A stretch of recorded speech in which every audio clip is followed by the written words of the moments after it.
Oh, hello mga ka-Jumega. So naaday kuy adtuan karon kay fiesta diri sa amo ang Picas Barrio diri sa may bukid na side.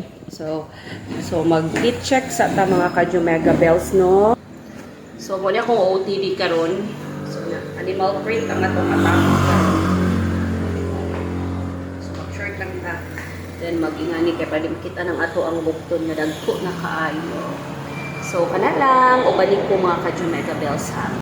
Karon mga ka-Jumega, pabaklay na ko padulong sa ibabaw dito sa kong ugangan. Kaya dito may magkita sa mga uban parents, no. So, grabe nagigit kay kainit. So, ato lang gining baklayan mga ka-Jumega bells.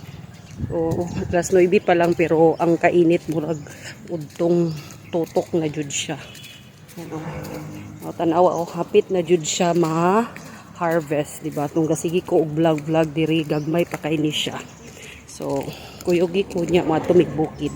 Ito na nga ang ganap namin kanina, o deba, sumugod na ang inyong ka-Jumega papunta sa fiesta, o deba, hindi lang mamistahay ang inyong ka-Jumega, grabe.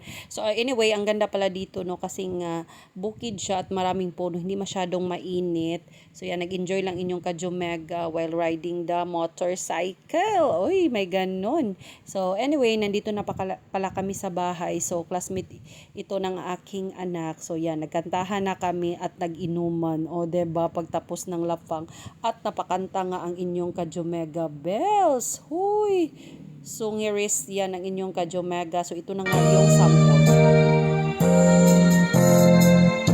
Since you've been away